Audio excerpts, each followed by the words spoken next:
Welcome to my channel जे टेट करेकर। आज फिर से इस चैनल में स्वागत है। आज बहुत ही इम्पोर्टेंट टॉपिक हिंदी का टेस्ट लेने जा रहे हैं और हिंदी में जो गद्यांश भाग आता है उससे जो प्रश्न पूछे जाते हैं उसी को आज कवर करने की कोशिश की है। तो आप लोग ये वीडियो पूरा ध्यान से दीजिए। वीडियो बहुत ही इंटरेस्टिंग होने वाला है और बहुत ही इम्पोर्टेंट क्वेश्चन इसमें शामिल किया गया है जो पिछले कई टेट परीक्षाओं में पूछे जाते हैं।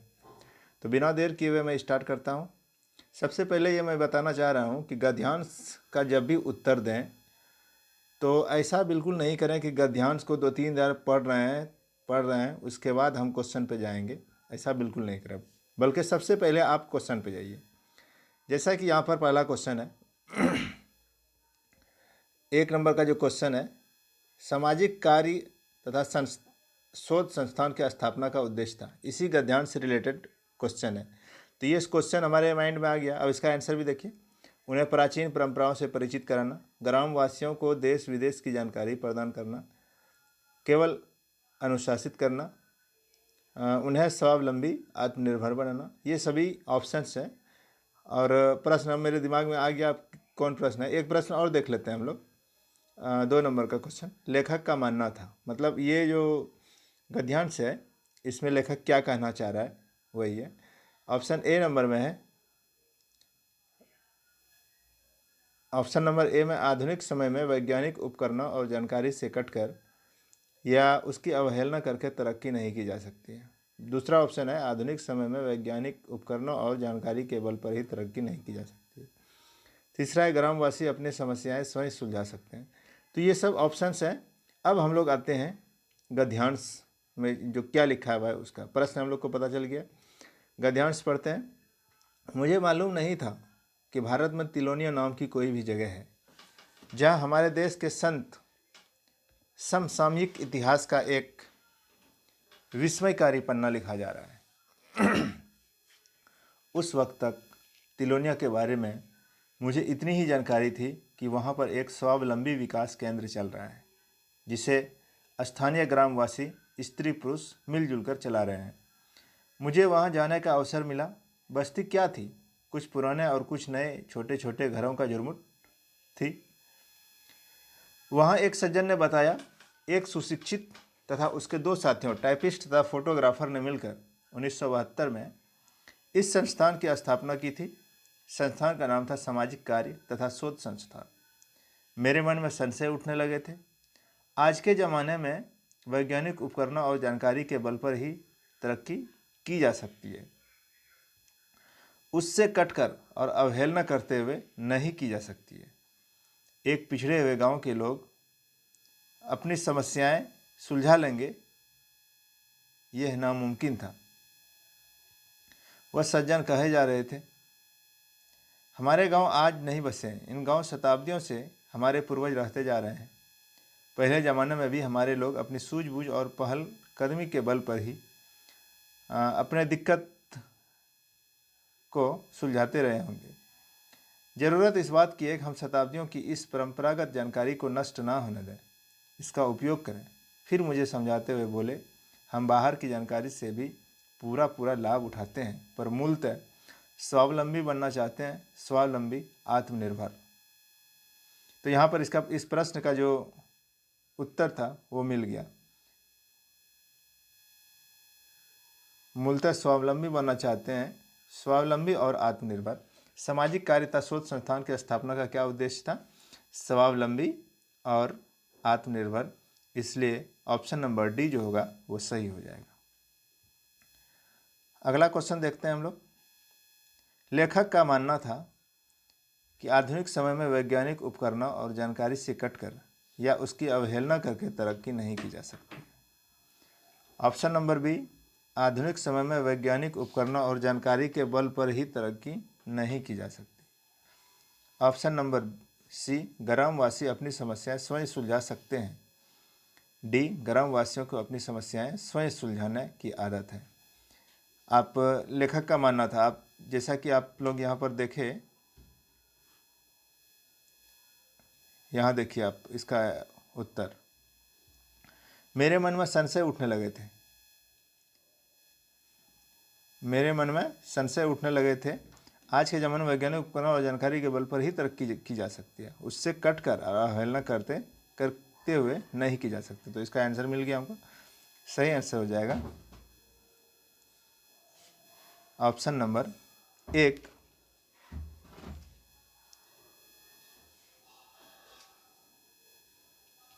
आधुनिक समय में वैज्ञानिक उपकरणों और जानकारी से कटकर या उसकी अवहेलना करके तरक्की नहीं की जा सकती है। अगला क्वेश्चन है 3 नंबर। संस्थान के निर्णय और संचालन में आधारभूत भूमिका इनमें से किसकी है? गांव की प्रधान की, संस्थापक की, केवल गरीब और दलित महिलाओं की, उस गांव में रहने वाले सभी लोगों की। तो इसका उत्तर खोजिए यहाँ पर।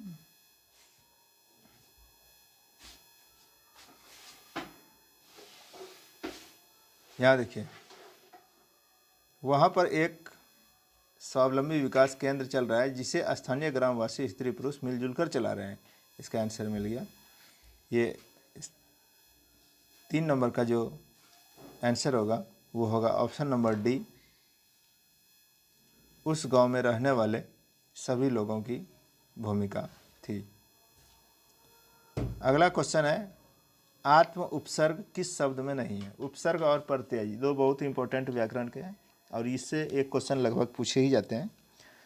उपसर्ग जो किसी भी शब्द में पहले लगता है और प्रत्यय मतलब किसी भी शब्द के अंतिम में लगता है। जैसे अनपढ़, इसमें जो उपसर्ग है वो अन है। अनदेखी, इसमें जो उपसर्ग है वो अन है, मतलब देखी के पहले क्या लग रहा है? अन लग रहा है। पढ़ के पहले क्या लग रहा है? अन लग रहा है। तो ये उपसर्ग होता है। तो यहाँ पर वही देखना किस शब्द में आत्म का उपसर्ग नहीं है। आत्म जो है वो पहले नहीं लगा हुआ है।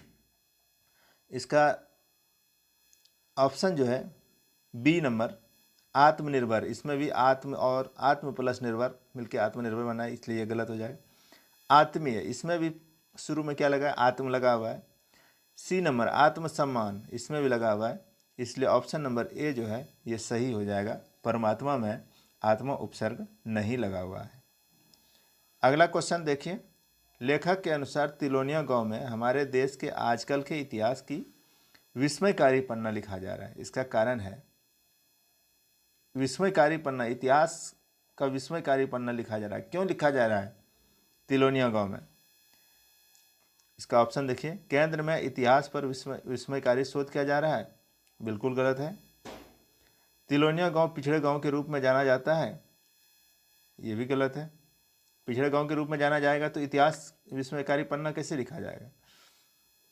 सबसे सटीक आंसर जो है ऑप्शन नंबर सी, वहाँ एक स्वावलंबी विकास केंद्र चल रहा है।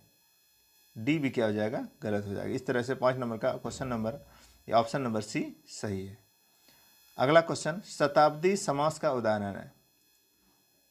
शताब्दी मतलब दो, सतह जोड़ अवधि, मतलब सतह का अर्थ होता है 100, अवधि का अर्थ है वर्ष, मतलब 100 वर्ष का भी क्या कहते हैं? शताब्दी कहते हैं।